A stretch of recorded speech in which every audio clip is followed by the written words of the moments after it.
అప్పుడు దేవుని స్తుతించి చెప్పకపోతే నీ జీవితంలో రెండో కార్యాలకి ద్వారణాలకు దేవుడు తెరవడు. ఎన్ కోట్ వేసేస్తాడు దేవుడు.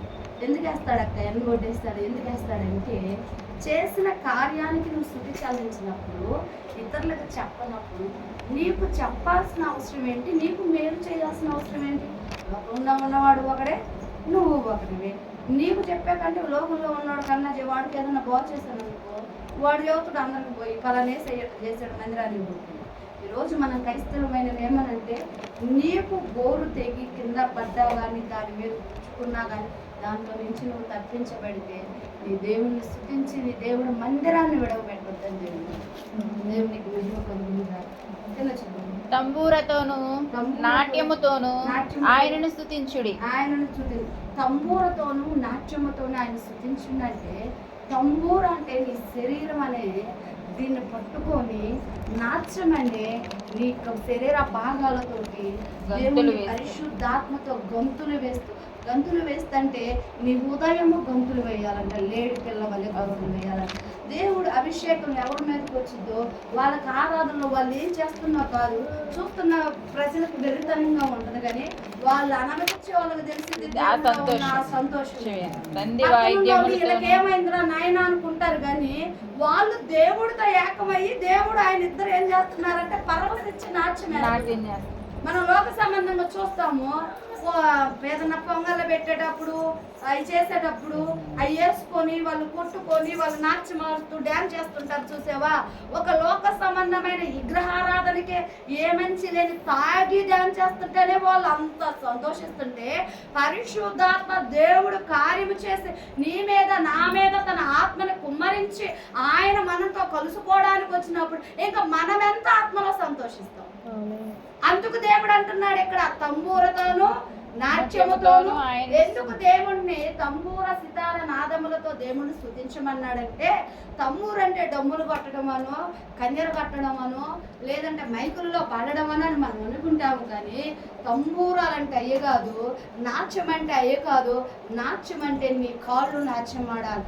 దావీదంట మందసం ఎత్తగరాడానికి ఏదేవు కాడికి వెళ్ళినప్పుడు అంట మందసం ముందంట బుట్టల పోయేది తెలియక డ్యాన్స్ చేస్తున్నాడు వీధులలో.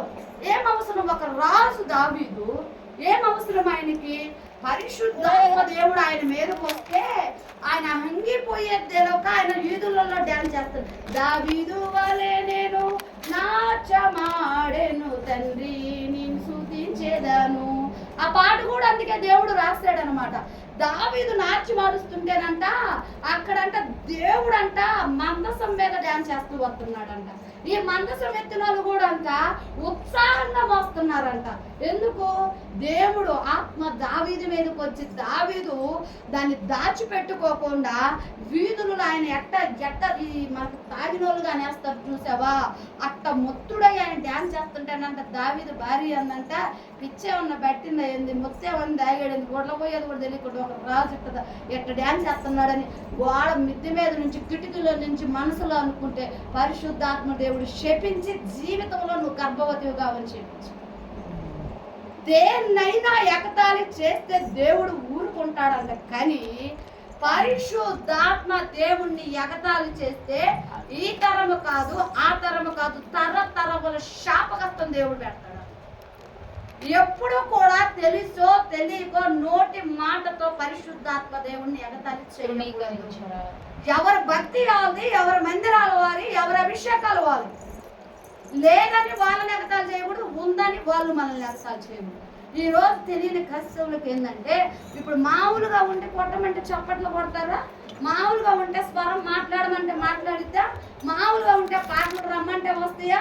పరిశుద్ధాత్మ దేవుడు ఇందాక 3 పాటలు పాడాం మనము, 3 పాటల్లో అట్లాగే చేసామా మనం?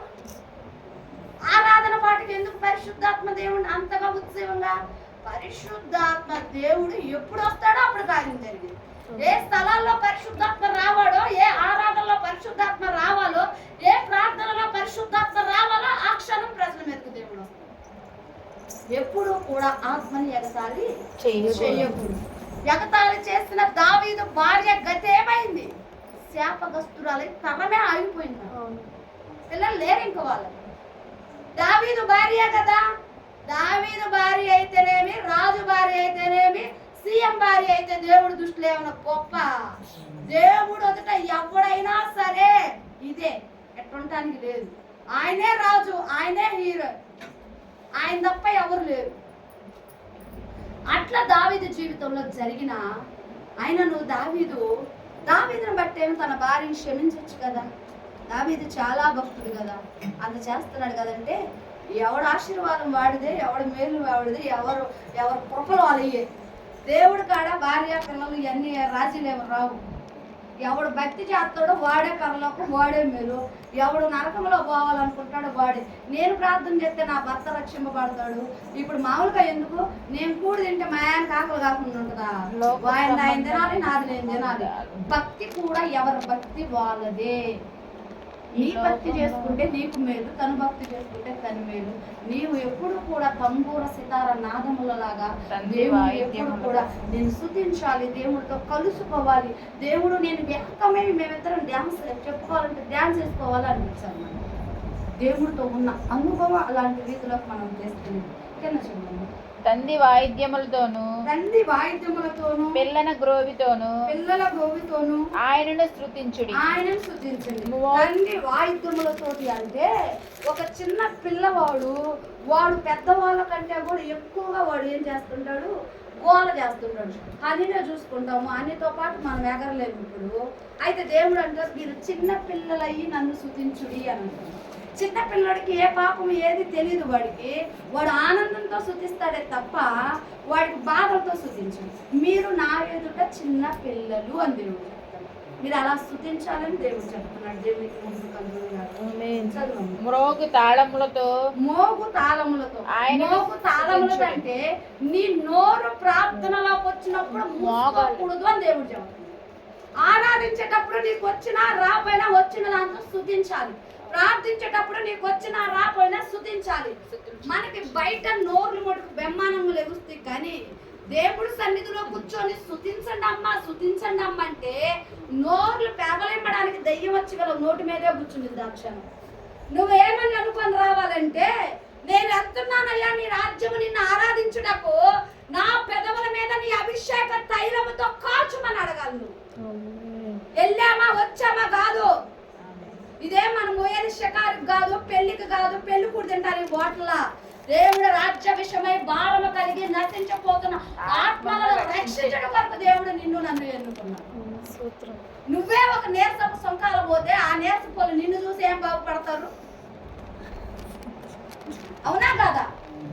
ఇప్పుడు నేనున్న వాక్యం చెప్పా అమ్మాయిని, నేను పోయి మేమయానికి వందనాలు అంటే ఎన్న కూర్చున్నారు మీరు ఎంటారా? చెంప పెట్టి చెప్పేవాళ్ళు పోవమ్మని. నీవు శక్తిని పొందుకొని పోవాలి, ఇంటికాడ అభిషేకాన్ని తీసుకొని పోవాలి.